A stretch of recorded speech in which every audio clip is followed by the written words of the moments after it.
4 units होती हैं, unit 1, unit 2, unit 3, unit 4। जो हमारा पेपर पैटर्न होता है वो 75 मार्क्स का होता है। उसमें क्या होता है, हर एक यूनिट से दो दो क्वेश्चन आते हैं। यूनिट 1 से 2 क्वेश्चन आएंगे, दोनों क्या होंगे, ऑप्शन में आएंगे। हर यूनिट से 2 क्वेश्चन आएंगे 12.5 मार्क्स ईच के, और उनमें से हमें कोई भी एक क्वेश्चन करना होता है। यूनिट 1 से भी 2 क्वेश्चन आएंगे, यूनिट 2 से भी, यूनिट 3 से भी, यूनिट 4 से। तो टोटल 8 क्वेश्चन हो गए, और हमें कितने करने होते हैं, 4। हर यूनिट में एक ऑप्शन में क्वेश्चन आता है। उसके अलावा एक क्वेश्चन आता है फर्स्ट कंपलसरी, उसमें 2.5 मार्क्स के 10 क्वेश्चन होते हैं, और वो मिक्स होता है ऑल 4 यूनिट में। इसमें किसी को डाउट बेटा? अब जो हमारा पहला यूनिट है वो है डीसी सर्किट। इसमें हमें बेसिकली पढ़ने क्या है, इसमें हमें थ्योरम्स पढ़ने हैं। नॉर्टन थ्योरम, पेपर में देखो बहुत सिंपल क्वेश्चन बता रहा हूँ फर्स्ट डे में आपको। सिंपल क्वेश्चन क्या आना है, स्टेट नॉर्टन थ्योरम, नीचे एक सर्किट डायग्राम देखा होगा, सोल्व यूजिंग नॉर्टन थ्योरम। दूसरी थ्योरम आएगी थेवियंस। स्टेट क्वेश्चन क्या आएगा, डायरेक्ट स्टेट थेवियन थ्योरम, नीचे एक सर्किट डायग्राम देखा होगा, सोल्व यूजिंग थेवियन थ्योरम। ठीक है, तो हमें इसमें थ्योरम्स पढ़नी है, 5 या 6 थ्योरम्स हैं इसमें। पहली है नॉर्टन, सेकंड है थेवियन, थर्ड है सुपरपोजिशन, फिर है रेप्रोसिटी, फिर है मैक्सिमम पावर ट्रांसफर, और एक है मिलीमैन थ्योरम। तो बेटा 80% चांस होता है इन थ्योरम्स पे ही क्वेश्चन आता है, क्योंकि फर्स्ट यूनिट जो है ना वो 80% हमारी यही है। ठीक है, तो हमें सबसे पहले क्या पढ़नी है, सारी थ्योरम्स पढ़नी है। इतना समझ में आया? इसमें किसी को डाउट बेटा? किसी बच्चे को डाउट नो है सर। इसमें? अच्छा, अब नेक्स्ट चीज देखो बेटा, हमने सबसे पहले पढ़ा था KCL KV किरचॉफ लॉ, जो सबसे बेसिक है। हम नेक्स्ट क्लास से स्टार्ट करेंगे थ्योरम्स हम कब से स्टार्ट करेंगे, नेक्स्ट क्लास से। ठीक है, उससे पहले अभी हमें क्या पढ़ना है, अभी हमें ये पढ़ना है किरचॉफ लॉ क्या होता है। पढ़ा हुआ था 12th में, पढ़ा है ना सबने? किरचॉफ लॉ क्या कहता था? किरचॉफ लॉ क्या कहता है बेटा, कि अगर दो लॉ होते हैं किरचॉफ लॉ के। पहला लॉ क्या होता है कि किसी भी नोड पे, नोड कोई भी एक नोड बन रही है जहां पे वो सारा करंट आ रहा है और जा रहा है, तो जितना करंट आता है उतना ही करंट उस नोड से जाता है। किरचॉफ का ये था KCL, किरचॉफ करंट लूप भी कहते हैं। एक होता है KVL, किरचॉफ वोल्टेज लॉ। एक करंट लॉ, एक वोल्टेज लॉ। करंट लॉ ने क्या बोला, जितना करंट आता है उतना ही करंट जाता है। वोल्टेज पे क्या बोला कि किसी भी पॉइंट के ऊपर जो नेट वोल्टेज होगी वो क्या होगी हमारी, 0। फॉर एग्जांपल ये देखो, जैसे ये एक नोड बन रही है, इसको मैंने नाम दे दिया A। ये एक नोड बन रही है बेटा, इसको मैंने नाम दे दिया A। ठीक है, अब वो कह रहा है इस A नोड के ऊपर जितना भी करंट आ रहा है और जा रहा है वो क्या होगा, हमेशा बराबर। अगर मान लो यहाँ से I1, मान लो 5 एम्पियर आ रहा है, तो यहाँ से 2 पार्ट में डिवाइड हो रहा है ना, तो मान लो यहाँ पे अगर 2 जा रहा है तो यहाँ पे कितना जाएगा, 3। टोटल जितना करंट इस नोड पे आएगा, ए पे आ कितना रहा है 5, तो जाएगा भी कितना आगे 5। वो डिवाइड हो, स्प्लिट हो, कुछ भी हो, टोटल क्या रहेगा, सेम। इसको हम लोग कहते थे Kirchhoff current law, KCL। Second law क्या कहता है, KVL। ये मैंने नोड मान ली B। KVL क्या कहता है कि हर एक नोड पे जो टोटल करंट होगा, टोटल वोल्टेज होगी, उनका एल्जेब्रिक सम क्या होगा, 0। इस पे मान लो इस वाले की होगी V1, इस वाले की होगी V2, इस वाले की होगी V3। तीन तीन नोड बन, इस नोड के ऊपर 3 लाइन एंट्री कर दी ना, यहाँ से 1, ये 2, ये 3। तो कहता है जो इनकी एल्जेब्रिक वोल्टेज का सम होगा वो कितना होगा, 0। समीशन क्या होगा उनका, 0। इसे हम लोग कहते हैं KVL। तो ये दो वर्ड बार बार अभी यूज होंगे, जितने भी थ्योरम्स हम नेक्स्ट क्लास से स्टार्ट करेंगे एक करके सारी, तो सब में ये चीजें यूज होंगी, KCL और K। इसके अलावा एक चीज और, ये तो पता ही होगा बेटा, अगर 3 रजिस्टर सीरीज में लगा हुआ है तो क्या टोटल रेजिस्टेंस कैसे निकालते थे हम लोग, R is equal to R1 plus R2 जितने भी लगे होंगे प्लस सो ऑन। और अगर पैरेलल में लगे हुए हैं तो 1 में R इज इक्वल टू 1 में में R1। R1 प्लस 1 में R2 प्लस 1 में R। अच्छा, एक छोटी चीज बताओ बेटा, बहुत कॉमन सी चीज है, ओम्स लॉ क्या होता है, आप डिफाइन कर सकते हो ओम्स लॉ को? ओम्स ने क्या कहा था, ओम्स ने कहा था V is कि अगर equals to IR। V is equal to IR, कब, कंडीशन क्या है बेटा उसकी, कंडीशन बताओ। V is equal to IR Ohm's law नहीं है, कंडीशन है कब, वो कहता है कोई भी एक कंडक्टर है ए और बी, इसमें से, तो वो कहता है इसके अंदर जो पोटेंशियल डिफरेंस है, वोल्टेज होगी वो डायरेक्टली प्रोपोर्शनल होती है करंट की, यही कहता है ना वो। फिर प्रोपोर्शनल साइन हटाने के लिए हमने यहाँ पे इक्वल टू के साथ एक कांस्टेंट लगा दिया था आर, तो ये फॉर्मूला बन गया V is equal to I R. इसे हम लोग कहते हैं ओम्स लॉ। ठीक है बेटा। अच्छा, अब इसमें एक चीज और देखना, जब इसे हम लोग ओम्स लॉ कहते हैं तो V क्या होगी, वोल्टेज, यूनिट क्या होती है, वोल्ट में मेजर करते हैं, करंट I मेजर किसमें करते हैं, एम्पियर में, रेजिस्टेंस किसमें मेजर करते हैं, ओम्स में। हाँ, तो ये था ओम्स लॉ, लेकिन ये एक कंडीशन पे काम करता है। कौन सी कंडीशन, वो कहता है जितनी भी वोल्टेज होगी वो डायरेक्टली प्रोपोर्शनल होगी करंट के, कब, एट सेम या कांस्टेंट टेम्परेचर। अगर हमने टेम्परेचर को चेंज कर दिया तो ओम्स लॉ वहां पे ओबे नहीं होता है, तो ये चीज ध्यान रखना। ओम्स लॉ क्या कहता है, potential difference is directly proportional to the current at constant temperature. ठीक है बेटा। तो अभी जो हमारी फर्स्ट यूनिट है ना, उसमें थ्योरम्स पढ़ने हैं। उन थ्योरम्स में खाली तीन ही चीज का यूज होना है, केसीएल, केवीएल और Ohm's law, V is equal to I R. ठीक है। अब देखो, एक क्वेश्चन दिखाई दे रहा है आप लोगों को। Yes sir. अभी इस क्वेश्चन में एक सिंपल सा क्वेश्चन है ये, इसमें हमें करना क्या है बेसिकली, I1 I2 दिख रहे हैं, यस सर। हमें I1 और I2 की वैल्यू निकालनी है। ठीक है, कैसे निकालेंगे, कैसे निकालेंगे ये मैं बताऊं। देखो, सबसे पहले हमारा काम तो क्या ये होता है, हमें ये देखना है कि रेजिस्टेंस सीरीज में लगे हैं, पैरेलल में लगे हैं। तो ध्यान से पैरेलल में ढूंढो कहां लगे हुए हैं, तो ये तीनों किस में लगे हुए हैं, ये किस में लगे हुए हैं बेटा, पैरेलल में। 5, 2.5 और 2.5 किस में लगे हैं, पैरेलल में। तो पहला काम क्या हो गया हमारा, हम इसमें से निकालेंगे कि इन तीनों को सोल्व करके इनकी वैल्यू निकालेंगे। पैरेलल का फॉर्मूला बताया था, 1 अपॉन में R is equal to 1 upon में R1 प्लस 1 अपॉन में R2 प्लस 1 अपॉन में R3। सोल्व करो, निकालो कितनी वैल्यू आ रही है फटाफट। सर 1 आ रही है। 1 आ रही है, 1 ओम आ रही है सर। ठीक है बेटा, निकाल ली सबने।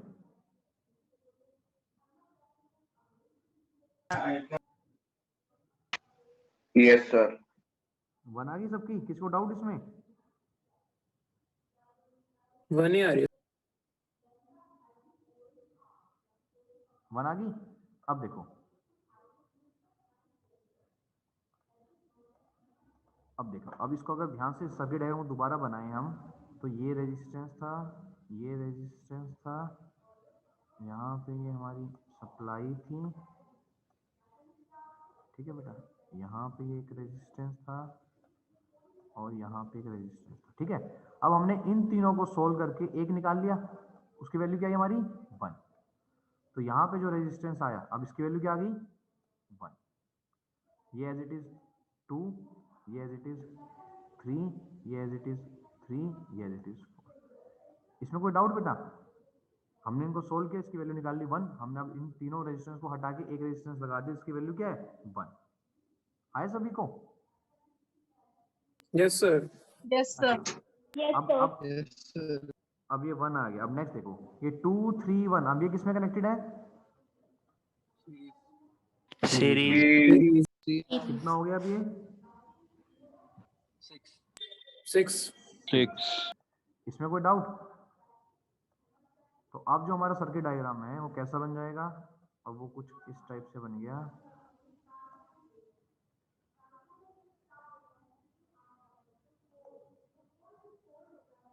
ये बन गया ना बेटा, ये हमारी वैल्यू निकल गई 6, ये वैल्यू दे रखी थी 3, ये वैल्यू दे रखी थी 4।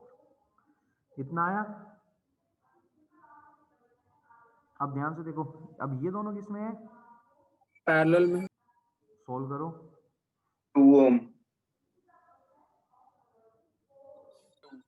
8 6 2 3 और 6 पैरेलल में सोल्व करें, कितना आएगा, प्लस 2 2 ओम आएगा सर। 2 ओम आएगा। 2 सर 2 ओम आ रहा है।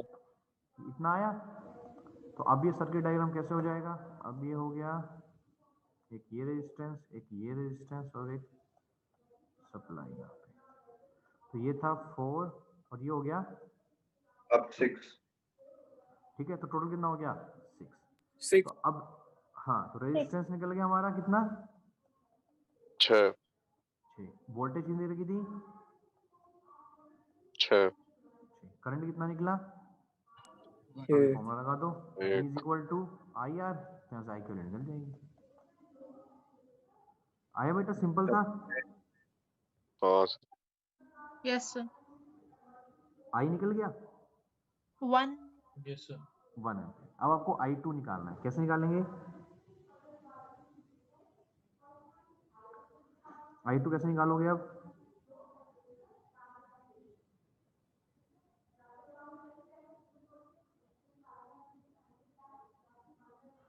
कैसे निकालेंगे बेटा? I1 तो 1 निकल गया, अब हमें I2 निकालना है, कैसे निकालेंगे? 1/3 आएगी वैल्यू, वोल्टेज से कंपेयर कर देंगे I2 वाली ब्रांच के रजिस्टर को। कितनी आएगी? 1/3 आएगी। नहीं बेटा, दोबारा बताओ। I1 तो 1 एम्पीयर आ गया, I2 निकाल के बताओ, जल्दी करो ट्राई, फिर मैं बताता हूँ। सर 2/3। 2/3 कैसे आई बताओ सबको? सर केसीएल लगा सकते हैं फर्स्ट लूप में। हाँ, अब मैंने बताया ना KCL KVL का यूज होगा। आप यहाँ पे क्या लगा सकते हैं? लगाओ, सारे ट्राई करो।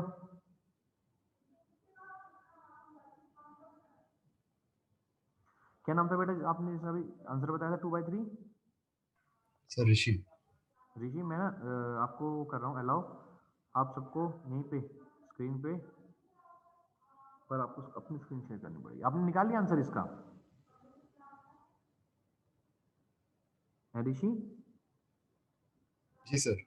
हाँ, स्क्रीन शेयर करो बेटा आप अपनी, मैं आपको अलाउ कर रहा हूँ, अपनी स्क्रीन शेयर करके दिखाओ सबको।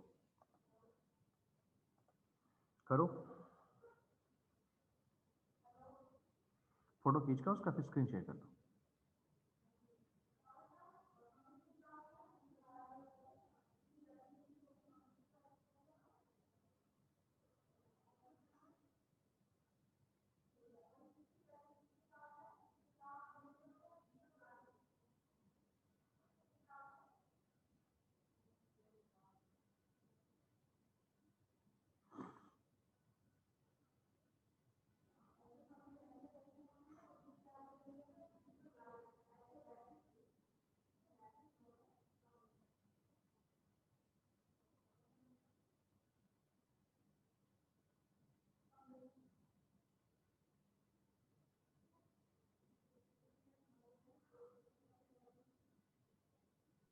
सर वो 2 नहीं है, कहाँ पे बेटा? ये वाला। हाँ हाँ, ये 2 है। हाँ,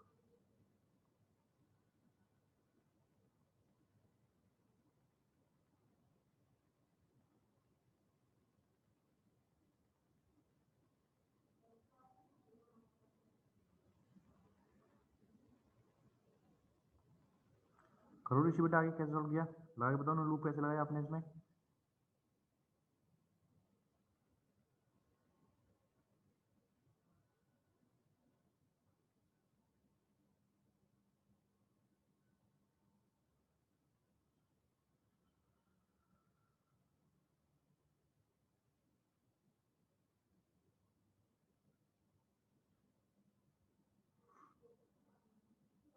तो मार्कर का क्या है, मार्कर कहाँ पे?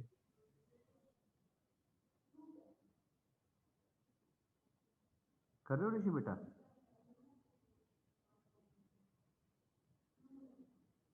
सर मार्कर का ऑप्शन चला गया। अच्छा, ऑप्शन ही चला गया।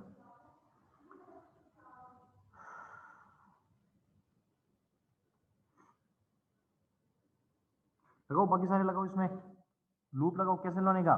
4I1 next. Sir 4I1 plus हाँ, 2I2। मैं कराता हूँ ऋषि बेटा 2I। इसमें।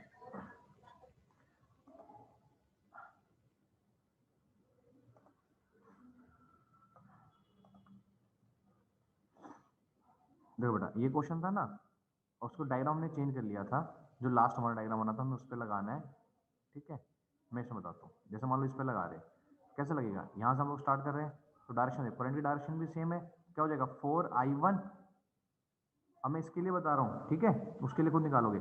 जब यहाँ से आएंगे तो नीचे एरो, दो डायरेक्शन क्या दोनों की सेम, तो प्लस 3 इंटू में I2, तो ये आ गया 4I1 प्लस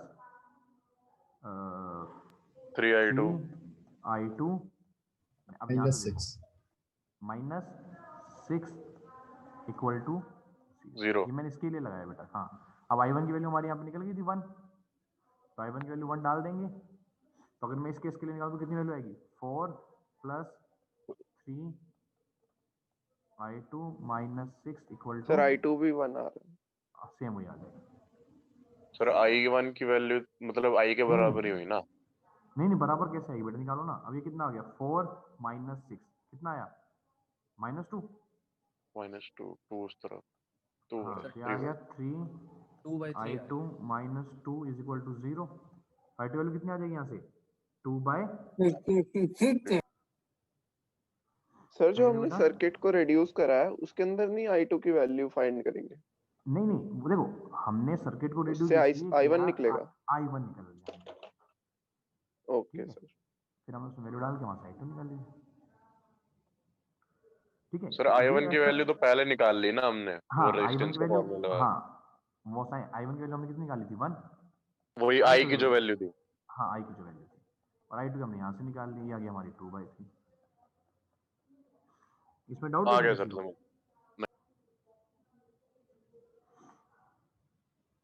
अगर किसी को डाउट है तो पूछो इसमें।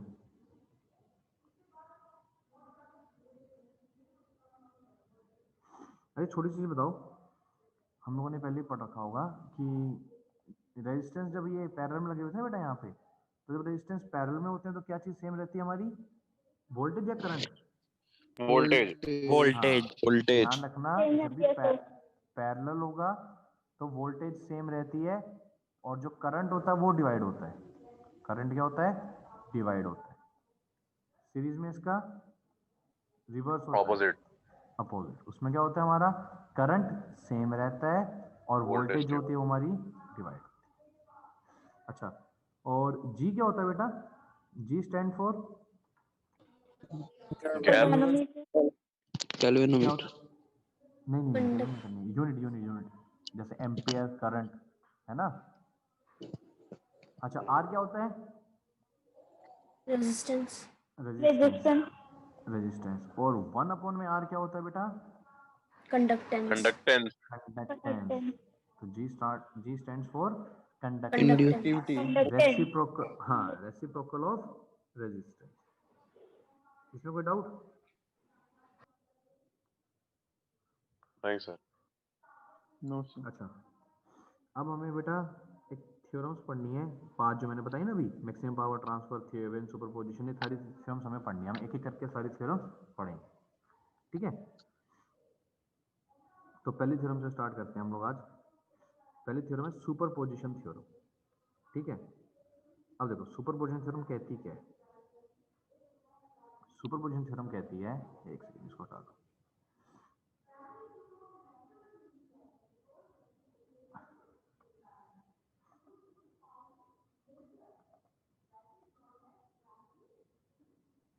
सर आप नोट्स लिखवाएंगे या हमें भेज देंगे? बेटा बता रहा हूँ गूगल क्लासरूम बनेगी, ठीक है। जैसे ही गूगल क्लासरूम आप कल से देखोगे जब बन जाएगी ना आपके, तो जैसे हमारी यूनिट 1 खत्म होगी ना, आपको वहीं पे असाइनमेंट मिलेगा गूगल क्लासरूम पे ही, ठीक है बेटा। वहीं पे आपको अटेंडेंस लगानी है और वहीं पे आपको अपना असाइनमेंट करके सबमिट भी करना और वहीं आपको नोट्स भी मिलेंगे, ठीक है। सर ये नोट्स हमें पहले नहीं मिल सकते ताकि हम साथ साथ पढ़ते रहें? नहीं पहले ही मिलेंगे, जैसे ऐसा होता है ना बेटा, जैसे अभी जी सर। जैसे मान लो थ्योरम्स वाइज जैसे होंगे ना, जैसे मैंने थ्योरम करा दी तो मैं उस थ्योरम के नोट्स साथ में कुछ एक्स्ट्रा क्वेश्चन दे दूंगा, वहीं पे डाल दूंगा, ठीक है। तो आप वहाँ से थैंक उसको यू सोल्व सर। कर सकते हैं, कोई डाउट होगा तो वहाँ से पूछ लेना। Okay sir. जैसे जब सेकंड थ्योरम खत्म हो जाएगी, जैसे मैंने आज पढ़ा दिया, एक दो न्यूमेरिकल एग्जांपल करा दिया साथ में, उसके बाद फिर मैं उसके डाल दूंगा। ऐसे साथ साथ चलते रहेंगे, जो जो पढ़ते रहेंगे उसके टॉपिक डालते रहेंगे। क्योंकि फिर अगर मैं पहले डाल दूंगा ना, फिर आप लोग डाउट पूछोगे एक साथ, है ना। तो जो जो टॉपिक मैं पढ़ाता रहूंगा उसके मैं साथ साथ करता रहूँगा ताकि आप लोग डाउट ना पूछो। क्योंकि समझ में आ जाएगी तो फिर डाउट नहीं पूछोगे ना, नहीं समझ में आएगी तो आप लोग डाउट पूछोगे। अच्छा अब देखो सुपरपोजिशन थ्योरम क्या कहती है, ये मैंने छोटा सा एग्जांपल है सामने। अभी कहता है मैंने इसमें सुपरपोजिशन थ्योरम यूज करनी है। तो सुपरपोजिशन थ्योरम ये कहती है कि कोई भी नेटवर्क है, अगर उसमें 2 या 2 से ज्यादा सोर्स हैं, 2 या 2 से ज्यादा सोर्स, कितने सोर्स है इसमें, ये फर्स्ट सोर्स, ये सेकेंड सोर्स, कितने सोर्स हो गए? 2। तो सुपरपोजिशन थ्योरम कहती है अगर किसी भी सर्किट में एक या एक से ज्यादा सोर्स हैं, एक से ज्यादा कितने भी हो सकते हैं, तो कहता है जो उनका रिस्पॉन्स होता है ना किसी भी एक एलिमेंट में, वो इक्वल होता है किसके? सम ऑफ द इंडिविजुअल रिस्पॉन्सेस। अब जैसे वो कह रहा है जो टोटल रिस्पॉन्स होगा मान लो आर है, तो किसके बराबर होगा? उनके इंडिविजुअल रिस्पॉन्सेस के बराबर, R1 प्लस R2 के। समझ में क्या कह रहा है सुपरपोजिशन थ्योरम? कि अगर किसी में भी एक या एक से ज्यादा हैं तो उनका जो रिस्पॉन्सेज होगा वो क्या होगा दोनों केस में? बिल्कुल सेम। ठीक है, अब जैसे इसी एग्जांपल के थ्रू से हम लोग देखते हैं, जैसे ये क्वेश्चन दे रखा था हमें। अब इस क्वेश्चन में देखो तो ये हमें क्या कह रहा है, इसमें एक पहला सोर्स क्या दे रखा है? वोल्टेज सोर्स दे दिया। ये हमें वोल्टेज सोर्स दे दिया पहला, कितनी? 18 वोल्ट। ये फर्स्ट सोर्स मान लिया I1, सेकंड सोर्स ये दे रखा है I2। बेटा एक सेकंड होल्ड करना बस।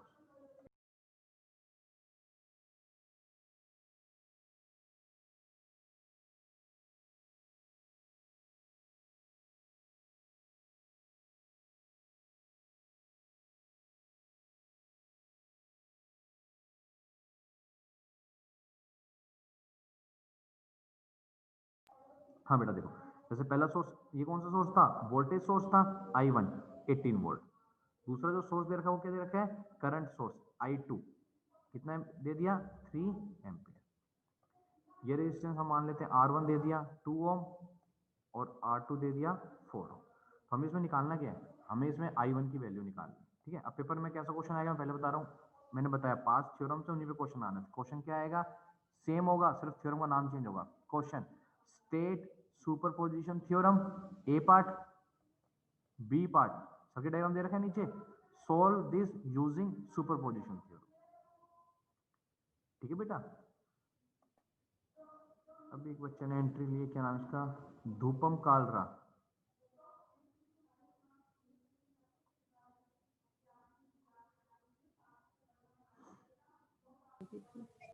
धूपम का ज्वाइन ही नहीं हो रहा। धूपम कालरा बेटा, धूपम, धूपम, धूपम कालरा। अब ये बोल गया, क्या नाम था बेटा? मान्या नाम था बेटा आपका, मैं भूल गया। Yes sir. हाँ, आपने ये एक बार ना नोटिस आपका जो स्टूडेंट्स वाला ग्रुप उसमें डाल देना कि कोई भी बच्चा अगर 5 मिनट के बाद आएगा तो मैं उसको, आज तो फर्स्ट क्लास इसलिए मैं ज्वाइन नहीं दे रहा हूँ, फिर मैं ज्वाइन नहीं करूंगा। ठीक है बेटा।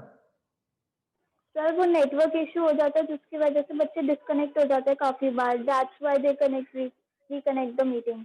तो ठीक है, आपने एक चीज का ध्यान रखना, अगर कोई रिकनेक्ट हो रहा है तो ठीक है, अगर कोई नया आ रहा है तो आप मुझे इन्फॉर्म करोगे। ठीक है। Okay sir. अच्छा, तो देखो सुपरपोजिशन थ्योरम ने क्या कहा था, तो वो कह रहा था यहाँ पे हमें R1 रेजिस्टेंस 2 ओम R2 दे रखा है। हमें इसमें क्वेश्चन समझ में आ गया ना कैसा क्वेश्चन आएगा पेपर में।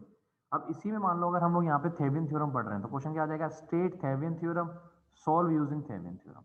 मैक्सिमम पावर पढ़ रहे हैं तो state maximum power theorem, solve using maximum power theorem. हर थ्योरम पे क्वेश्चन क्या हमारा? सेम। इतना समझ में आया बेटा? अच्छा, अब देखो सुपर पोजिशन थ्योरम कहती क्या है? सुपर पोजिशन थ्योरम ये कहती है कि अगर मैं किसी भी सोर्स, दो सोर्स है ना यहाँ पे, उन सोर्स का टोटल रिएक्शन टाइम क्या होगा? सेम। तो हम लोग क्या करते हैं इस केस में? अच्छा बेटा सुनो, इसको ना हम नेक्स्ट क्लास में करेंगे क्योंकि जूम का वो आ गया, 40 मिनट्स के होते हैं ना, ऑटोमेटिकली डिस्कनेक्ट हो जाता है। Yes sir, yes. हाँ, ओके तो सर। नेक्स्ट क्लास में स्टार्ट कराऊंगा। अच्छा, उसका समझ में आ गया ना सबका? मैंने 2 लिंक शेयर किए थे, अपनी अपनी डिटेल्स डाल देना, सेकंड वाले लिंक से क्लिक करके क्लासरूम को ज्वाइन कर लेना, ताकि कल से बेटा आप लोग अपनी जो भी आपकी क्लास होगी ना उस ड्यूरेशन में आप अपनी अटेंडेंस खुद लगाओगे। ठीक है, जी सर। और वो okay sir. Okay attendance sir. With in 10 minutes लगानी है बेटा, उसके बाद वो सिर्फ श्योर आपको सर। व्यू कर पाओगे, एडिट नहीं कर पाओगे फिर। उसके ओके बाद सर। 10 मिनट्स बाद आप सिर्फ उसको व्यू कर सकते हो, एडिट नहीं कर पाओगे। ठीक है बेटा, तो ध्यान रखना है इसका। कल से आपको असाइनमेंट वगैरह सब कुछ वहीं से मिलेगा, गूगल क्लासरूम से ही ना। सर जो आपने